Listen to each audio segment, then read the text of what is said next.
Okay, my blue dress. That'll be good. No, I'm fine. This is fine. This is good. I'm gonna stop worrying because Josh and I are friends, and we do nice things together. And last night was nice. It was very nice. I guess there's no reason to think tonight won't be too. Well, it's too much at stake to mess up now. Okay.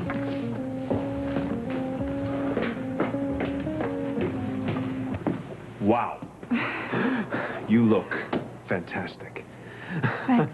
Thank you. So do you.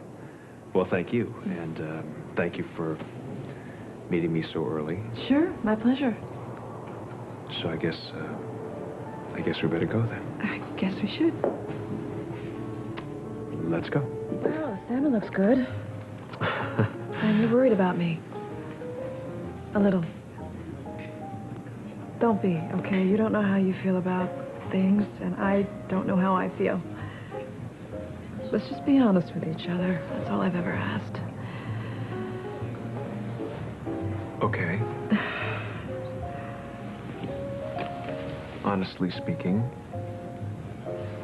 last night was extraordinary. No regrets? No. Guilt? No. Confusion? Yes. But it's something new. You said that yourself. Right. I did. Good. Just as long as we're on the same page. And as long as we're both okay with what happened. I am. I am. Good. Well, then we have no problems. That's right. Except maybe we do. You do, anyway. How so? Well, it's not because of me, but because of Reva. For bringing this up and talking about this, it could have been very uncomfortable, but it's not, actually. I want to be able to talk about everything with you. And look, I'm really okay with taking it one day at a time, if that's what you want. Do you ever say the wrong thing? Well, it depends on how you take what I'm about to say. Is it me, or is this wine just really, really bad? It's really bad. Believe that you're the middle child. I would have thought that you were the oldest. Oh, man, that was bad. Oh, why? Do I I'm show sorry. my age that well, No, huh? that's not what I meant at all. I just meant that when I saw you with Marissa in San Cristobal, I just assumed that you were the caretaker of the family. Yeah, I guess I have taken care of my sister, my little brother. Mm. My parents divorced when we were pretty young, so they took it pretty hard. What about you? I was 12, and I always felt like Daddy's little girl. Guess I still did. I don't know. I thought the worst thing in the world was him moving out. But then a year later, he died, so... I'm sorry. Marissa just fell apart, you know, and my younger brother, he was really too young to understand anything. But I tell you what, it didn't take long for him to get into a lot of trouble. And how did you deal with it? I just did. I knew my dad would want me to keep things together, so that's what I tried to do. You know, I think it's great that you were that you were there for your family. But when my father passed away, I really needed to talk and cry and laugh and tell stories about him. It doesn't sound like you got the chance to do that. Well, I don't know if I could have explained what I was feeling at the time anyway, so... Besides, my dad was the only person who could get me talking at that age. He was a fisherman, right? Mm-hmm. Yeah. And he would come home with the most amazing stories every day.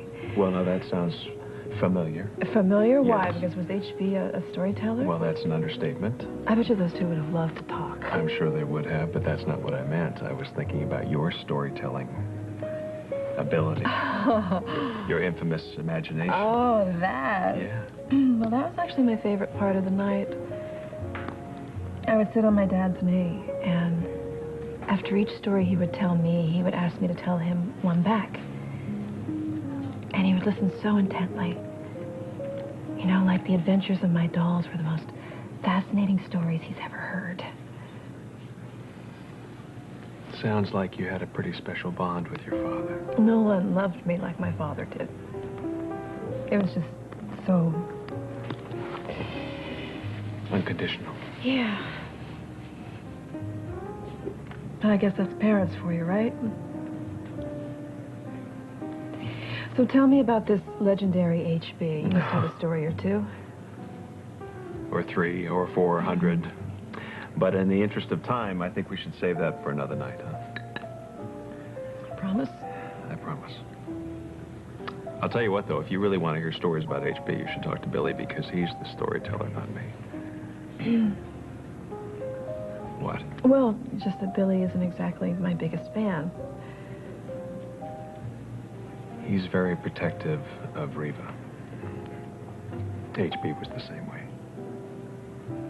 I'm not surprised. I'm sorry. No, I mean it. I honestly can understand why people are drawn to Reva. My whole country was drawn to Reva. I was her friend.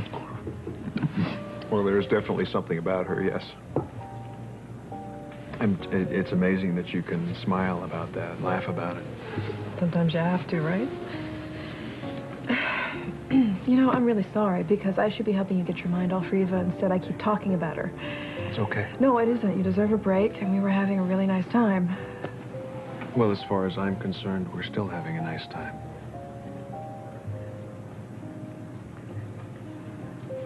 You know,